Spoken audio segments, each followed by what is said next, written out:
மேஷ ராசிக்கு இது ஒரு மகிழ்ச்சியான நாள். ராசியில் சந்திரனும் சுக்கிரனும் இணைந்திருக்கின்ற அற்புதமான கிரக அமைப்பு. 4க்குடையவனும் 7க்குடையவனும் சேர்க்கை. 4ஆம் வீடான கடகத்திற்கு அதிபதியான சந்திரன், 7ஆம் இடமான துலாமிற்கு அதிபதியான சுக்கிரன் ஆகிய 2 கிரகங்களும் ராசியிலே ஒன்றாக இணைந்திருப்பதால் ஆரோக்கியம் சிறப்பாக இருக்கும். மகிழ்ச்சியான நல்ல நிகழ்ச்சிகள் நடைபெறும். குடும்ப வாழ்க்கை மகிழ்ச்சிகரமாக இருக்கும். இல்வாழ்க்கை நல்வாழ்க்கையாக அமையும். திருமண வயதில் இருப்பவர்களுக்கு திருமணம் நிச்சயிக்கப்படும். திருமணம் இப்பொழுது நிச்சயிக்கப்பட்டு தை பிறந்து கல்யாணம் ஆகும். இவ்வளோ கேப்பா அப்படின்னா அப்போ தான் அஷ்டம சனி மார்கழியில் தான் நகுது. அஷ்டம சனி மார்கழி மாதம் தான் நிறைவடைகிறது. தை மாதம் தான் திருமணம் நடைபெறும் மேஷராசிக்காரர்களுக்கு. ஆனால் திருமணத்திற்கு இப்பொழுது பெண் பார்த்து கொண்டிருக்கலாம், வரன் பார்த்து கொண்டிருக்கலாம். ஜாதகம் கொடுப்பது, வாங்குவது, பேச்சுவார்த்தை நடத்துவது அதெல்லாம் இப்போ நடக்கும். சில பேருக்கு இப்போ கல்யாணம் நிச்சயம் ஆனாலும் ஆகிடும். மற்றபடி தொழில், பொருளாதாரம், ஆரோக்கியம், குடும்ப உறவுகள் போன்ற அனைத்தும் வெகு சிறப்பாக இருக்கக்கூடிய ஒரு நல்ல நாள்.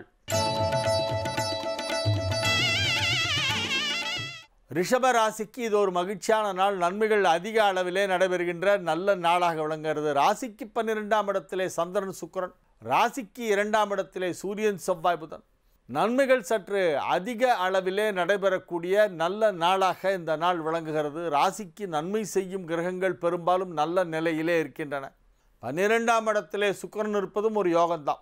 பொதுவாக 12ஆம் இடம் என்பது மறைவு ஸ்தானம் என்று சொல்லப்படும். ஆனால் சுக்கிரனுக்கு மட்டும் அதிலே விதிவிலக்கு இருக்கிறது. 8ம் 12ம் சுக்கிரனுக்கு மறைவு கிடையாது. 12ஆம் இடத்திலே சுக்கிரன் இருப்பவர்களுக்கெல்லாம் குடும்ப வாழ்க்கை மகிழ்ச்சியாக இருக்கும். மன வாழ்க்கை மகிழ்ச்சிகரமாக அமையும். நல்ல ஒரு ஹாப்பி மேரிட் லைஃப்.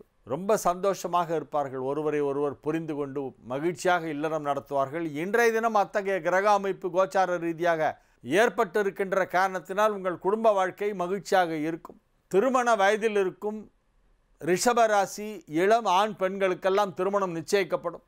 2ஆம் இடமான வாக்குஸ்தானத்திலே புதன் ஆட்சி பலம் பெற்று இருப்பதால் மாணவ மாணவியர் வெகு சிறப்பாக உயர்கல்விக்கான வாய்ப்பினை பெறுவார்கள்.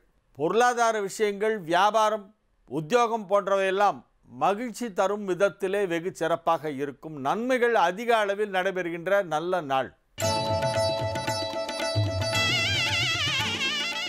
மிதுன ராசிக்கு இது ஒரு மிக மிக அற்புதமான நன்மைகள் நடைபெறுகின்ற நல்ல நாளாக விளங்குகிறது. ராசிக்கு 11ஆம் இடத்திலே சந்திரனும் சுக்கிரனும் இணைந்திருப்பது ஒரு சிறப்பான யோகம். ராசி அதிபதி புதன் ராசியிலேயே அமர்ந்து கொண்டு ஆட்சி பலம் பெற்று